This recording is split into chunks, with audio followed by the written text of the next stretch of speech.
एक माँ ने अपने 7 बच्चों को जन्म लेते ही पानी में बहा दिया, लेकिन 8वें बच्चे को नहीं बहाया और वही 8वां बच्चा आगे जाकर बना महाभारत का सबसे शक्तिशाली और महान योद्धा। आखिर 7 बच्चे को पानी में बहा देना क्या कोई मजबूरी थी या फिर कोई सजा या फिर कोई श्राप? जब समुद्र मंथन से कामधेनु गाय निकली तो देवता ने उस गाय को ऋषि वशिष्ठ को सौंप दिया। वह गाय सब कुछ इच्छा अनुसार फल प्रदान करती थी। एक दिन प्रकृति के देवता 8 वसुओं वशिष्ठ ऋषि के आश्रम में पहुंचे। वहां उन्होंने कामधेनु गाय को देखा। तब उसमें सबसे बड़े प्रभास वसु की पत्नी को उस गाय के ऊपर मोहित हो गई। तब वसु प्रभास ने अपनी पत्नी की इच्छा पूरी करने के लिए सभी वसुओं ने मिलकर वह गाय चुरा ली। जब ऋषि वशिष्ठ को यह पता चला तो वे क्रोधित हो गए और श्राप दे दिया। हे वसुओं, तुम देव होकर भी लालच और लोभ के वश में आ गए, इसीलिए मैं तुम्हें श्राप देता हूँ कि तुम्हें मनुष्य जन्म लेना होगा। सभी वसु घबराकर क्षमा मांगने लगे और सबने प्रभास का नाम दिया। तब ऋषि वशिष्ठ को निर्दोष 7 वसु के ऊपर दया आ गई। तुम 7 वसु जन्म लेते ही मुक्त हो जाओगे, लेकिन यह 8वां वसु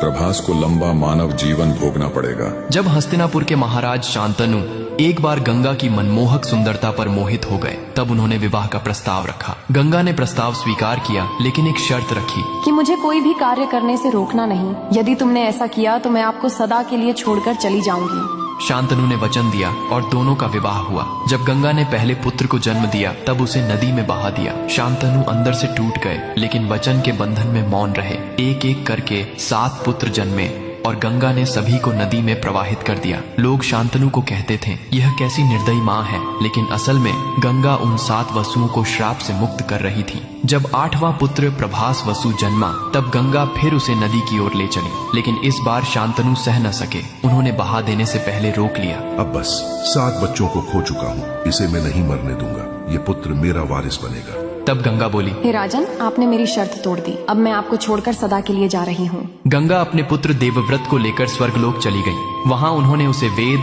शास्त्र, धनुर्वेद और युद्ध कला की शिक्षा दी। जब देवव्रत युवा हुए, गंगा ने उन्हें उनके पिता शांतनु को सौंप दिया। आगे चलकर देवव्रत ने अपने पिता की खुशी के लिए आजीवन ब्रह्मचर्य का व्रत लिया। यही व्रत ने उन्हें नाम दिया गंगा पुत्र भीष्म पितामह। तो दोस्तों, अब मुझे यह बताओ कि महाभारत का सबसे बड़ा योद्धा कौन था?